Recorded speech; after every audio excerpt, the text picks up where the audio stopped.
mä halusin tietää, että mihin muuhun mun koulutuksella voidaan päätyä.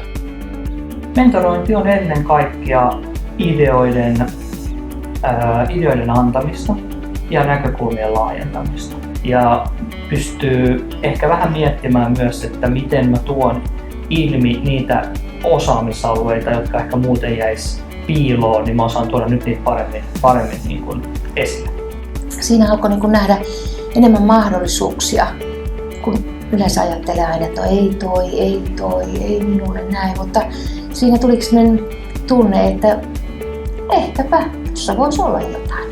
Miksi opiskelen, mitä haaveita on ja se aika henkilökohtaisia asioita pohdittiin. Me harjoiteltiin ihan käytännössä, että mitä työnhaku on myös niin yrityksissä ja miten niin kuin työnantaja rekrytoijana niin ajattelee ja miten se arvioi erilaisia niin opiskelijoita ja mitä ne kertoo itsestään aika konkreettisella tasolla.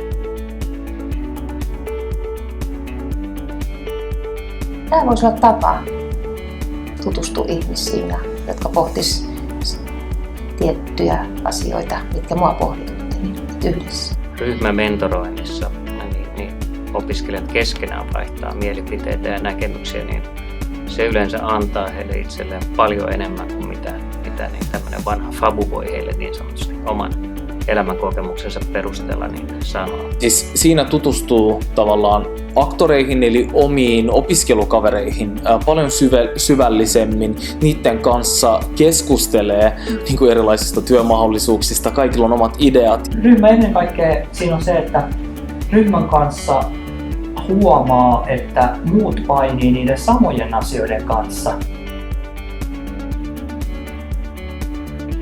Pitää olla aidosti rohkea ja ennakkoluuloton ja olla oma-aloitteinen. Kyselin paljon. Se on asia, jota mä muistan. Ja yritin tavallaan ammentaa ihmisten kokemuksia, koska mietin, että ne on ollut ihan samankaltaisia opiskelijoita kuin minä. Heittäytyi siihen mukaan ja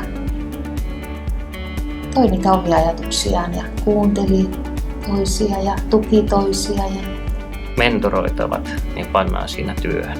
He on niitä, joiden pitää niin työskennellä ja keskustella ja ottaa selvää. Mentori korkeintaan ohjaa ja katsoo vähän päälle, ettei mennä ihan harhapolulle.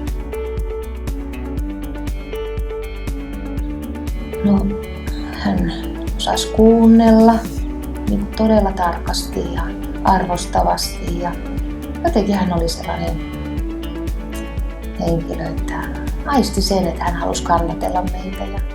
Tärkeintä on saada mentoroinnissa opiskelijat ja valmistuneet niin puhumaan.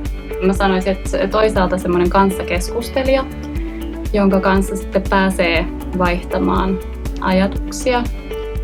Tärkeää se alku, kun on kyseessä ryhmä, että antaa aikaa, malttaa myös itse mentorina kuulla niitä opiskelijoiden omia toiveita ja tavoitteita, mitä heillä on sille prosessille. Ja sitten läpi koko matkan, että kuuntelee, mitä he toivoo ja niitä heidän kysymyksiä ja hyödyntää myös sitä ryhmää, joka siinä on paikalla. Mä koen itse, että mun rooli mentorina on tuoda vähän niin kuin semmoista